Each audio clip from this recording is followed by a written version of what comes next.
Yes, sir. Welcome to What's the Word podcast. Dykeman Drew. Bob Santiago, aka Fuck Out of Here. And I got a special guest, Mr. Mookie himself from Mookie's AllStars, legendary Uptown coach, helped tremendous amounts of children and youth in Washington Heights in his neighborhood, and a real solid stand-up dude. And I thought it was only right we bring him up here. Mookie, what's good, my brother? Not much. I'm doing good. I was surprised that you asked me to be on here because I'm actually a fan of the podcast because I'm always watching, you know. So I appreciate it though. No, absolutely, man. Paying homage to the people that I respect of what they did. I seen your grind for years. And you know, I know that you've done a lot for a lot of kids and a lot of people. You know what I'm saying?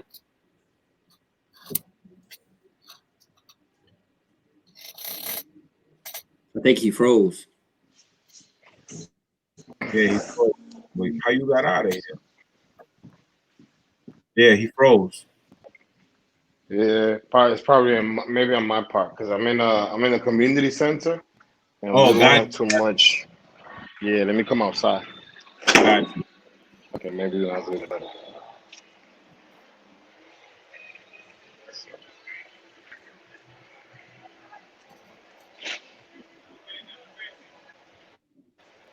Yeah. That view look nice. I still can't see. It's still frozen. Yeah.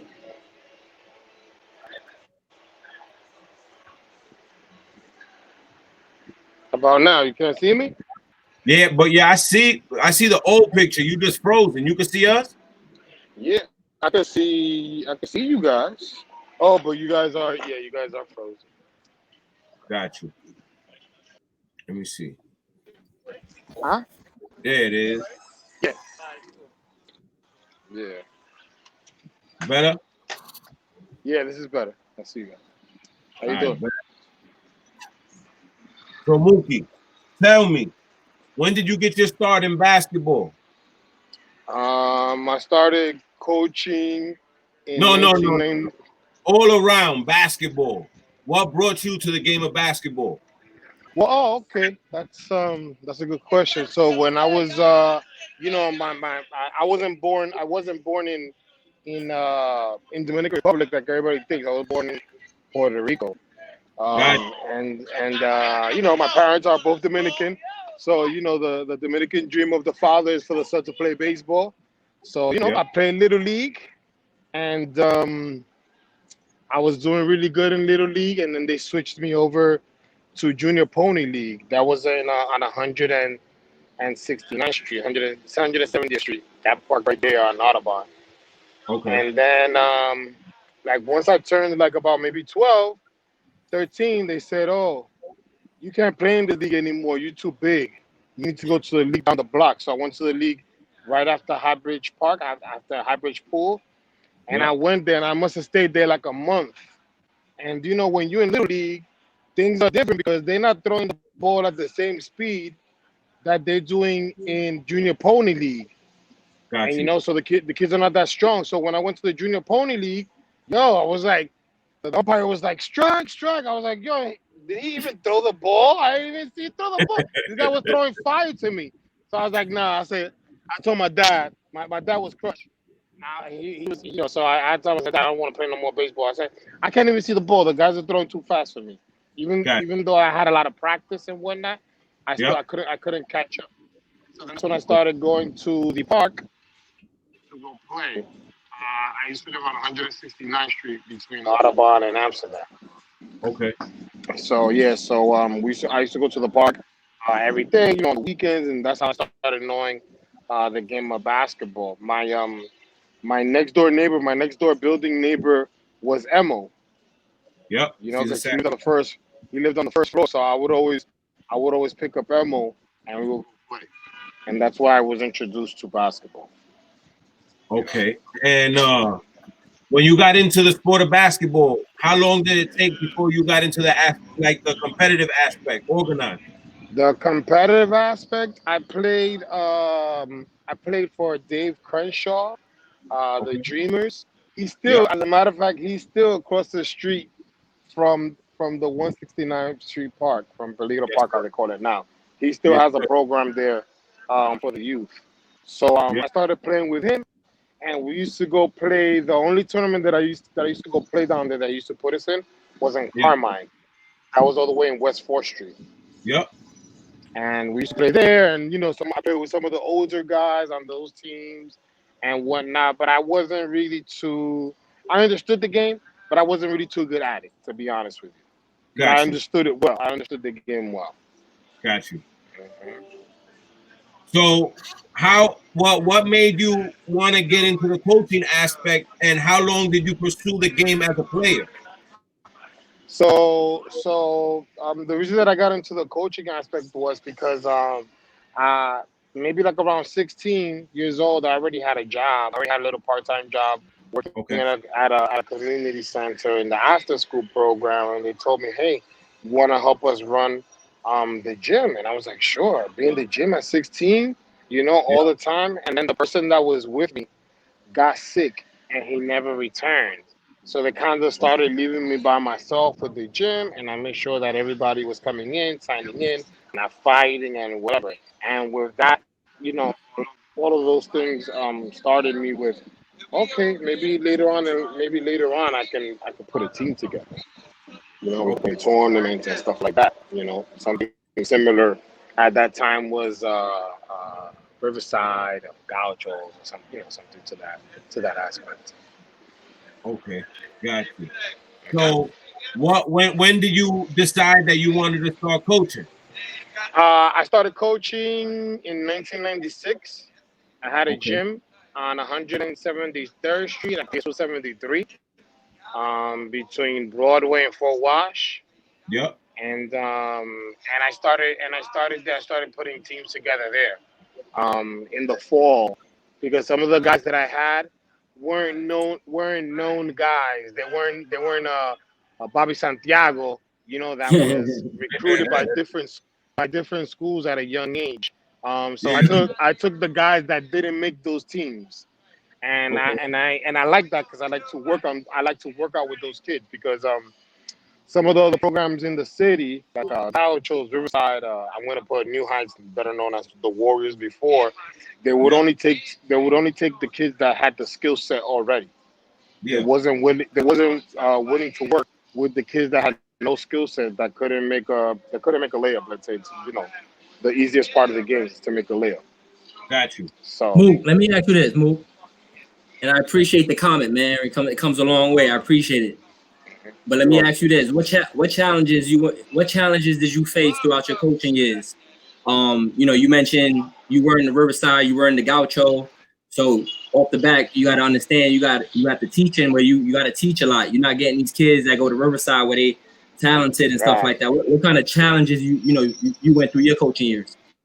Well, I always had to try to have somebody with me, also to show me, to also learn from them and show me different aspects. I tried to go to different coaches workshops that they used to have in Long Island, or they used to have in Jersey. I used to sign up and pay my little money and take the bus over there and do those type of things. And then later on. I would say I just try to keep learning.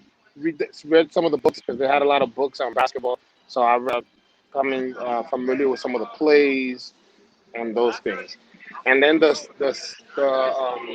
second part that was a little bit difficult for me was when it came time for the tournaments to get money together. So like I said, I wasn't a Washington Heights Warriors. I wasn't, a Gauchos or any of those guys where they got good budgets. That they got a budget for like $100,000, and they could do whatever. They could put the kids in whatever tournaments that they want during the off season. And those were some of my challenges. So I had a lot of. It was very hard for me at the beginning, because nobody knew who I was. So I put together like a donation letter, and I went Okay. to the different I That's went to dope. the different bodegas and different businesses in the community, especially the ones on Broadway, because I knew that all of those had money. And I Yeah. would ask them, I would have like, yo, I'm running a program with the kids. I'm just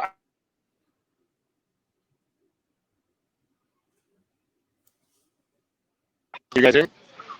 Yep. Yeah. So Now you so up. so I was just asking for $50 Okay. for each business that I went to until I could come up with like about $5,000. Got Once you. I had $5,000, then there, boom, I initiated what I wanted to do was to put the kids in different tournaments so that they could get showcased because we've been working out with these kids that nobody really wanted from the month of September to all the way to the month of June, which was when all the tournaments started. Okay. So we had like about 9 months to prepare ourselves before the craziness would begin. Yeah, that's a fact, bro. And you was religiously running around every summer all over the city. I What was had the first tournament you got in? the first tournament. It was a tournament at High Bridge Park in the pool. They had a tournament there. Yep. And that tournament we won because I was able to. So, when you have the kids for a long time and you Yeah. have them practicing the same thing, it Yep. becomes it becomes real easy for them to do. So when you tell them to do it, so one of the first plays that I learned about was doing 2-2-1, the 2-2-1 press. So at Correct. that time, some of the teams weren't up to it. So Yeah. I would go into tournaments and it would be 2-2-1 press, 2-2-1 press, 2-2-1 press the whole entire, not the whole entire game, but a good part of the game because I knew they couldn't break it.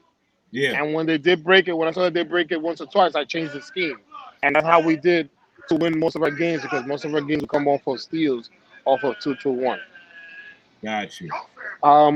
When I got into big time tournament, then that was a big difference because the competition level was way higher than I was dealing with at Highbridge Park, the other little tournaments from around the city.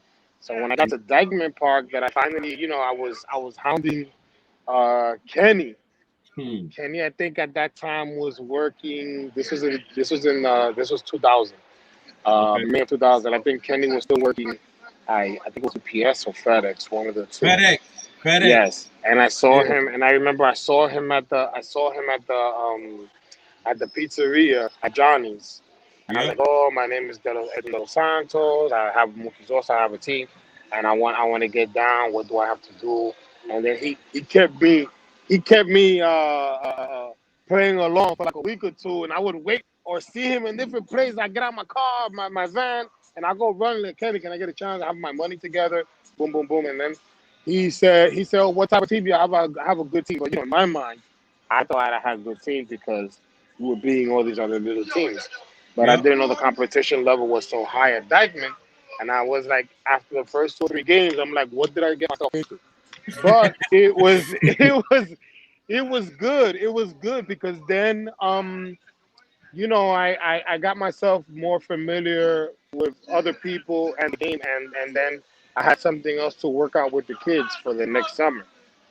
Got Because you. I think that we played 16 and we played 16. No, we played 18 and under. So it's tough if you don't really know what's going on there, and you say, you know what, fuck it, I'm going in there, and you take your 18-year-old kids, and then there's somebody that's like 6'5", 6'6", you know what I'm saying, that you're playing against, and you get your ass busted. So to be honest, I used to maybe like the first 2 or 3 years, and for the summertime when I used to go to Dykeman, I used to get my ass busted. And then Got you. from there, I met Pops Joe Cruz Yep. over at Hoops in the Sun. Yes, And sir. I actually got to meet him before he passed away. May he rest in peace. Rest in And peace. he gave me an opportunity to play. I went over to their house to pick up my uniform. It was great. The apartment would look crazy because they had the uniforms, they had sneakers, they had everything.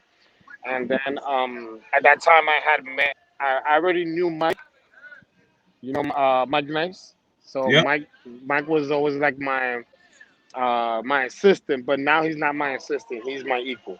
I don't like to say he's my assistant. He's my equal because Yep. I do part of it now. We do the job together. I do one part and he does the other. and that's Yep. how we complement each other. We really complement each other, and it works well. And we've been doing the same thing for the last, I would say, me and him doing it for the last 16, 17 years, coaching. Yes, sir. You know, Yes, yes, yeah. sir. So then we would pick up the teams, and then me and Mike were crazy because we in the gym were practicing with 3 teams. We had the gym 4 days a week. That's when I used to get the gym for free. So I was Gotcha. like, listen, I won the gym Monday, Tuesday, Wednesday, Thursday. I didn't get it on Friday because school safety wasn't going to stay there. So I Okay. have 4 days the gym to myself. So I'm like, listen, the more days we have in the gym, the better the kids are going to get before we get to the summertime. And then that's how it happened. I kept getting myself involved in more and more and more tournaments. There was one time, I think there was like 3 summers in a row, we were playing like in 6 tournaments. Yeah, I was gonna say because you're usually all over the place, and then you got multiple age groups always. You and Mike will Right. have juniors, seniors, biddies, and then y'all gotta go to 145th, then y'all gotta go to UDC, then y'all gotta, you know what I mean? Like I've seen you do Yeah. it. You know what I mean? Yeah. Go to the beach, the positive influence on 66th Street, Yep, then indictment Saturday morning we have like 2 games. So the kids, the best part was that the kids that I dealt with, they loved it because they were not doing anything wrong and they weren't in the streets and they were doing something that they loved. absolutely. So it was a good thing. And then we made sure during the winter time that the kids were doing their work because we wanted for them to stay playing for their school because that would get them more notoriety of them actually getting a college scholarship at the end of the day. What you make Absolutely. after it is on you. If you can make it to the next level, which could be either playing in the NBA or playing overseas, then that's on you to make it. But at least we give you that springboard for you to get there. We Right. try to put you in the right place. Absolutely, bro. What was your Mm-hmm. first tip, Mookie? My what? Your first championship that you won when you started coaching, how long did it take? Ooh. Well, no, in '96, it was that. I mean, those tournaments, yes, they were good tournaments, but nothing to me was more important till I got a Dykeman tournament because that's the tournament that everybody knows about, and that was the summer. And like I said, I've always taught. I've always coached. Mike and I always coached in different age levels, and the only age group that we were really able to get into the championship year after year was at Dykeman 14 and under. We always had a good 14 and under team, and we would always lose because of a mistake that we made or we didn't make enough free throws. But the year that we actually won, that it was in 2008, it was a year too that it was just a team that I got guys together. So I had gotten I had this kid named oh my god, I'm gonna mess up his name. I'm gonna say Dwight. He was walking around. He's like about 12 years old, but he's like 6'4", 6'5". He's Gotcha. walking around. He was walking around community park, and I say, "Hey," I look like a stalker.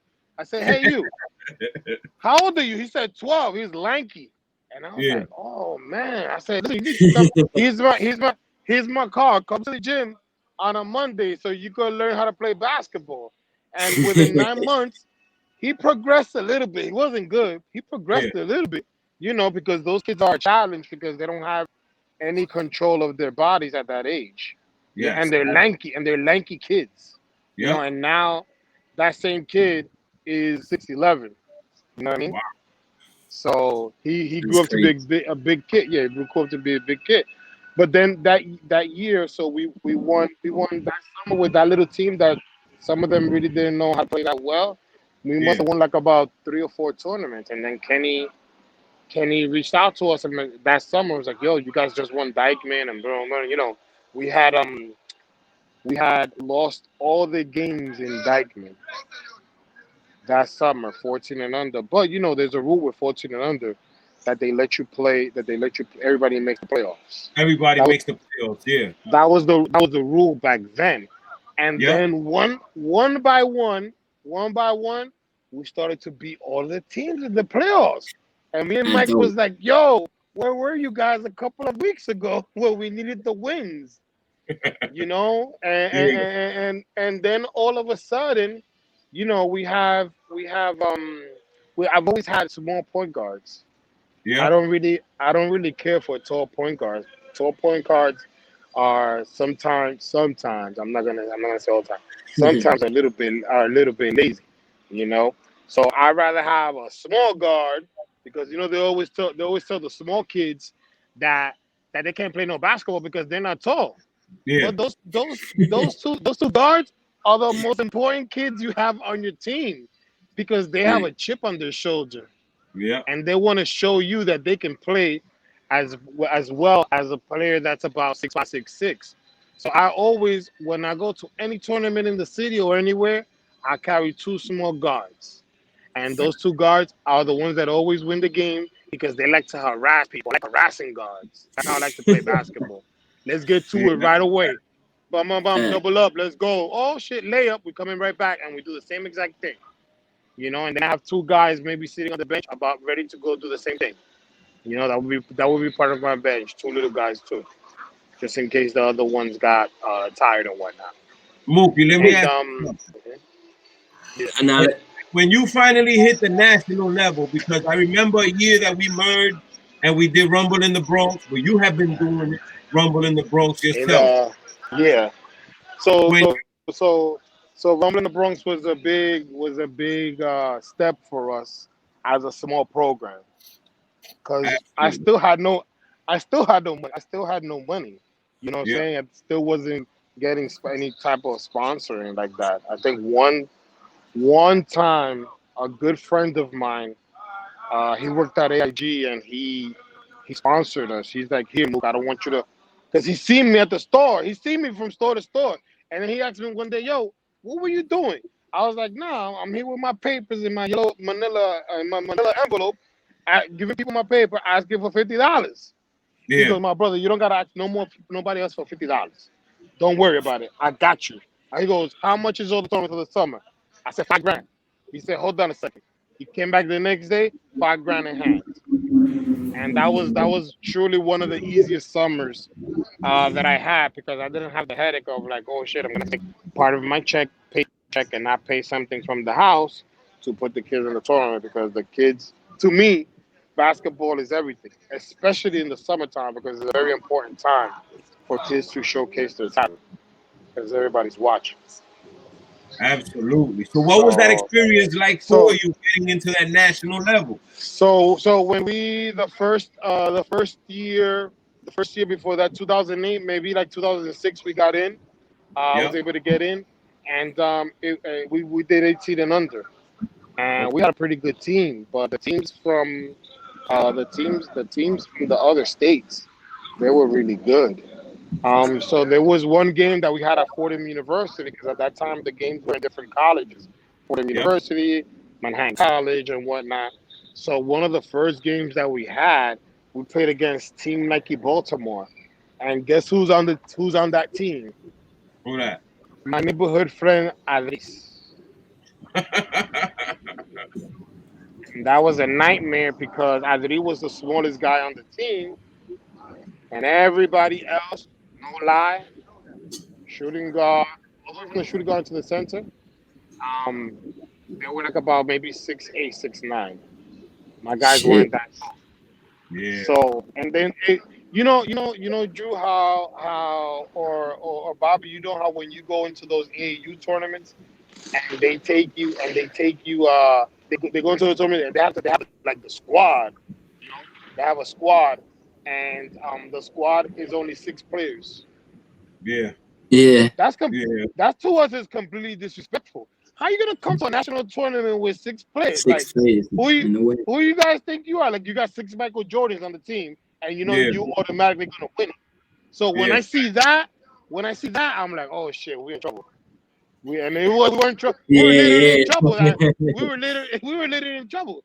You know what I'm saying? Because the next two games we lost, and then the following year We played 14 and under, and we played 14 and under. We played each other 14 and under. We won our bracket, and then we went into the next bracket. We won the first game, and then the game to get into the chip. That's when we lost. We played a team from Houston, and they had the center. The center was like about 6'5", 6'6", and he was shooting threes, bringing down the ball. He had a complete game, basically at the end of the day. So. It was kind of crazy, but I liked it because it was something that the kids never had an experience, and I had an experience in it. So, and it was once again, everything is always a challenge to get into. So, getting into Rumble in the Bronx at that time of the hype that it had, it was something real big, and I was like, oh shit, Mikey, we made it to fucking Rumble in the Bronx. This is like the biggest thing ever. So I went from playing in Highbridge Park to playing against teams that national teams. So it was something real big for us at that time. No, man. What's one player? What's your favorite player that you ever coach all time? Wow, I didn't want to ask that, but I'm glad Bob did. It's a two-part question. Hear me out. Hold on one sec. Hear me out. Oh, okay. Your favorite player you coach all time, and your favorite, well, not your favorite player, but that player that you always coached against and always had your number.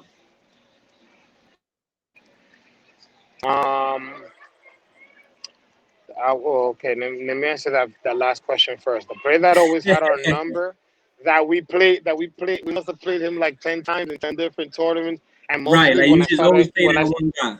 Yes, and we played each other at Peligro, and we played each other at 189th Street Park, because that was his park, and it was Ali. And it was always. I'm like, what the heck am I gonna do with this kid? Because I can't really. The guards that I had couldn't guard him. They couldn't really contain him. He would dribble so much, and he would pass. He was always a good passer. Well, not now. He's not that much of a passer that we know. But now, he was a good passer back then when he was younger, and he was always a problem for us to guard. We couldn't guard. He was like a tough player to guard at that time. And then one of the I can't really say, Bobby. That's a tough question. I can't really say I have one good kid. Because there's been a couple. There's been a couple of kids that you're like, yo, wow, we've had this kid for a minute here in the program. I don't know if you know your favorite kid though. Your favorite, not good kid. Your favorite. Mike Mercedes. That's his guy. That's his guy. Mike Mercedes is his guy. Mike only played for me one summer. That was one summer. I know. But I don't know. There's a couple. There's Robert Adon. He went to Farmingdale. Okay. There's oh my God, what's his? I can't believe I'm forgetting the kid's name. So many kids. Coach. Get it together, coach. I know, man. There's so many kids that we coached since listen. So many kids that we coached from 1995 till now. It's crazy. I imagine. So, but Robert Adon was one of those kids because he was good in school. We didn't have to really worry about him. And then he was like about 6'3", 6'4", but it was like his arms touched his ankles. Wow. So he was able to shoot, he jumped, he rebounded. He had a complete game. We also had Angel Nunez. Yes, sir. Angel Nunez played for us. He was really good. And we had his brother too with us for a lot of years. There was that special summer that we had at Dykeman Park. I had a very good team, 18 and under, and I had McCullough, Chris McCullough, that was in the league. We had Chris McCullough, and we had Paul. He went to St. Anthony's. He was a white kid shooter. Called him White Chocolate. Okay. And we played against a kid from Jersey, Isaiah. He plays overseas now. Briscoe? And that was like a big, yes, Isaiah Briscoe. We played against Isaiah Briscoe. That game we was right before Dominican Power game. But a lot of the people were there because Slow Mo was playing. Got you. Slow Mo was playing in that game, so it was a matchup to see Chris McCullough versus Slow Mo, and with all like they say Slow Mo, he came and dropped like 38 points. Kyle Anderson, Real boy. Kyle Anderson, really really slow. Oh, here, hold these 38 points for He me was right like here. that indictment. He was like Right. He was like that. And that was like right before the Dominican Power game. So, it was a Friday night and there was like about 3,000 people in the stands. I was like, wow, I'm in Madison Square Garden over here. facts. That's Man, a I used to love those games, killer Yeah. games. Yeah, those kid games. But that type of game there, that game we lost like by 3 points. That was like it was a tough game. It was a good game, but it was a tough game because all these guys. How you doing? Good. Yeah, those games brought the best out of the kids and out of Mike and I with coaching because of all the substitutions that we had to keep doing. We also had Mike Glover. I was the one to bring up Mike Glover to Dykeman. I went to Bronx River. yep. It was like about 9 o'clock. I went to the basketball court. I'm crazy. Mike says, "Yo, you fucking crazy." I went over there. I said, "Yo, you Mike Glover?" He goes, "Yeah, I see. Yo, I seen you play at Monroe." This was at the time he was at Monroe. Monroe's like a block from his house. Yeah. And I was like, "Yo, I like your game. You want to come play with us at Dykeman?" I said, "Dykeman." It was like, "Yes," right away. Right It away. was yes, right away. Yes. And I said, "Don't worry about it. I got your uniform tomorrow. Come play with Yeah. us tomorrow." And then he came, and it was instant wins for us because he was a big player that could dribble at the top, Yep. so he couldn't really be stopped at the top. He would, we do ISO, and then he would just be at the top. He'd be at the top key with the ball, and he just boom go to the basket, cross him over, hit on a jump shot because he also had a complete game. No, So absolutely. Yeah. Mike got tough. What right. what what what's life like for Mookie's All-Stars in 2020? Well, 2020, how could I tell you? The love for it is there, right? Yep.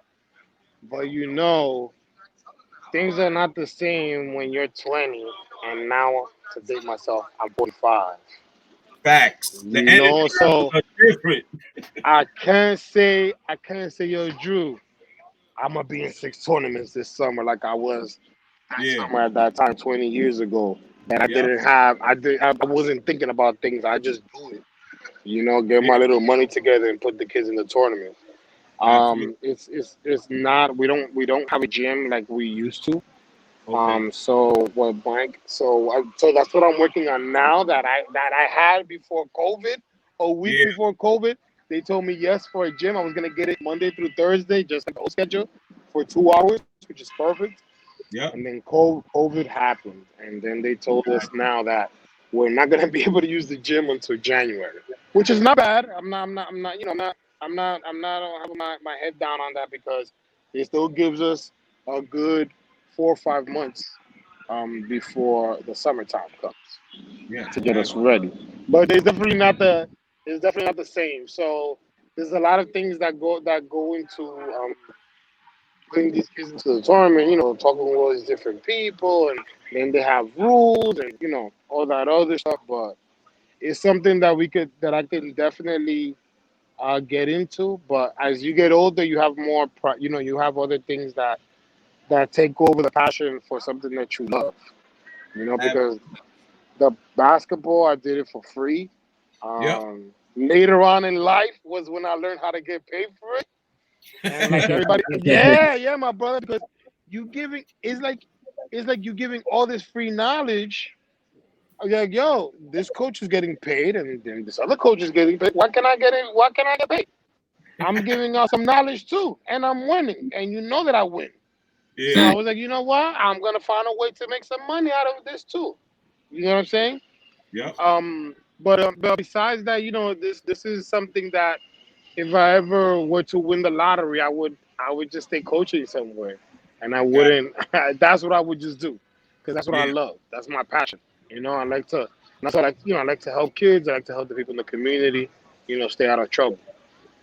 So Absolutely, and I appreciate you, and I appreciate people like you that do that, man, because it's not easy running around with these kids in a day. You got 4 or 5 tournaments, and it's like just everything is on you. I've done it. You know what I mean? When I was doing it yeah, for Kenny, that I was running around. We got a game in Black Butter, UDC, Youth on the Rise, Dykeman, Lower East Side, Hamilton Fish, like all over the place, and those it's a lot of time consuming activities.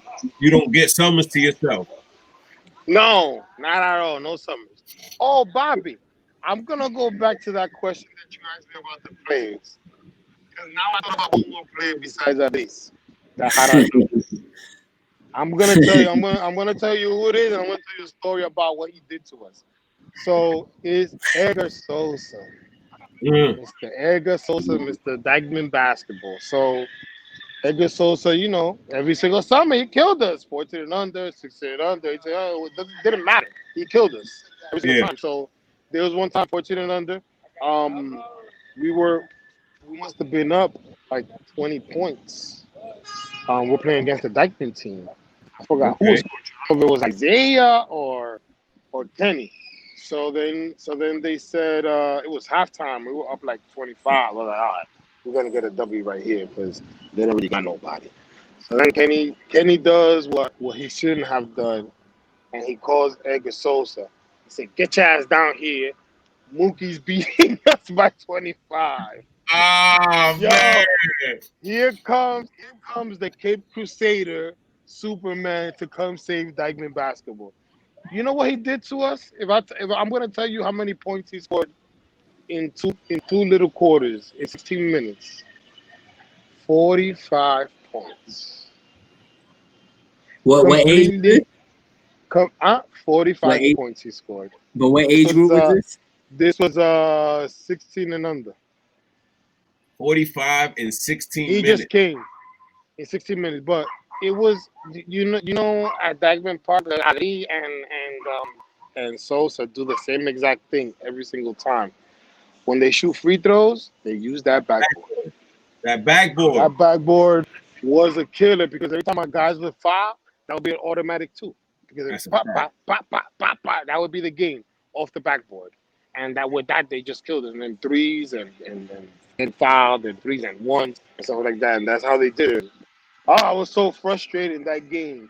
Because I know in one of the lives when Gaja did it, or I think it was when you did it, they always tease me with that. How you doing?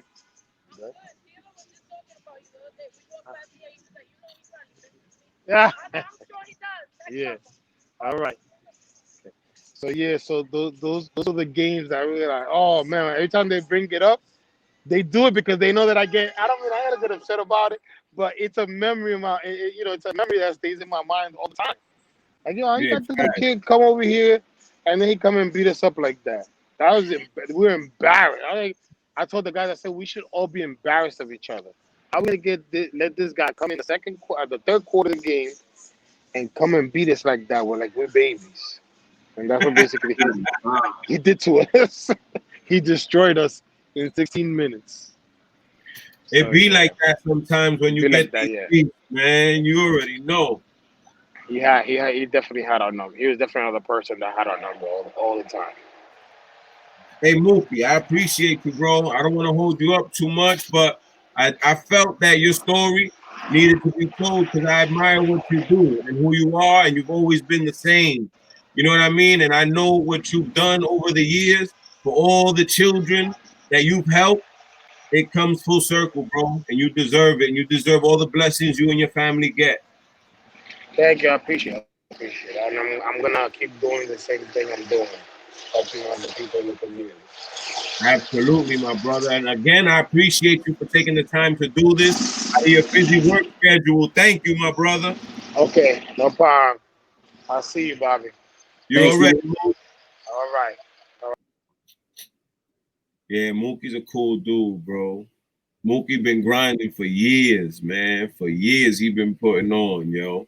That's a fact. When I started coaching in the summers, he was already out there. You know what I'm saying? And I've seen him evolve and get to the point where he had a bunch of good players, because there was times that he had teams that wouldn't win, like he said. And then, you know, over time, it evolved and he learned his things and he got busy, bro. But who you got tonight? Talk to me about that. Talk to me about that. And they playing in the undefeated Mamba jerseys. And I got my What's the Word podcast t-shirt on. What side is it? This side? You know what I'm saying? You know what I mean? I hear you. I see you. I see you. You did. Red. You got that red. You got that red for the Heat tonight. I see. No, because I got the Heat tonight. I got the Heat tonight. It's going down tonight. I got the Heat tonight. Butler gonna come in and he gonna grown man. All that scruffy look he look like all grown man. Nah, he gonna come in. He gonna do what he do. Tyler Herro, Dragic might play tonight. Looking good. Looking good. I wish Dragic would play on one foot. I wish he would play on one foot. When you tear made that up.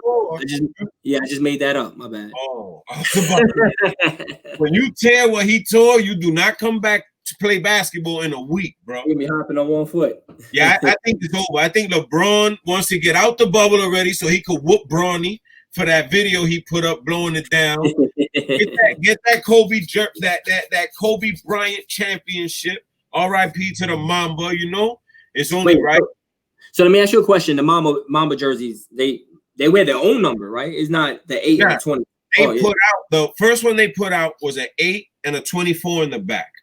But Kobe, when they wanted to make the black jerseys, Kobe designed them, and Kobe's the one that told them to put like the little snakeskin print on. I saw that. You know what I mean? So they got his daughter. They got his daughter and his initials. They got his daughter's number and his initials.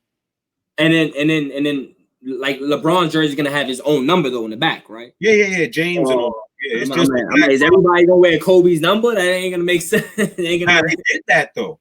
Oh, that's dope. That's dope. When he first died, and they was making people take a 24-second violation and an 8-second violation. I saw that. Yeah. They haven't lost in the Mamba jerseys, baby. I don't think they're gonna lose tonight either. I don't know, man. The Lakers got every right to win tonight, but I just feel like the Heat was got a right to win. I feel like the Heat, huh? How you got a right to win? You got to go win. So the Lakers have a right to win. They got to win, my dude.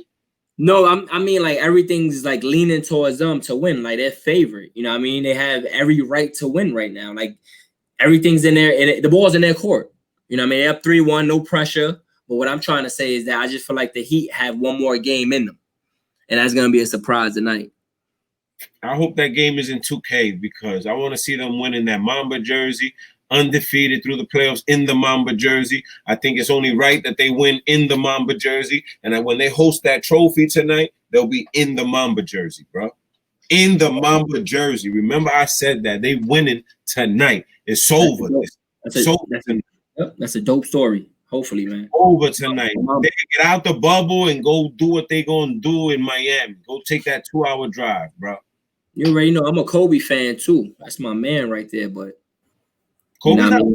The Lakers are playing. You do all this for Mamba. I'm with you, but I don't think it's gonna work out that way. Yeah, it's the ghost of the Mamba is gonna enter LeBron, like he did in that game when LeBron was hitting the threes and looking at everybody all crazy.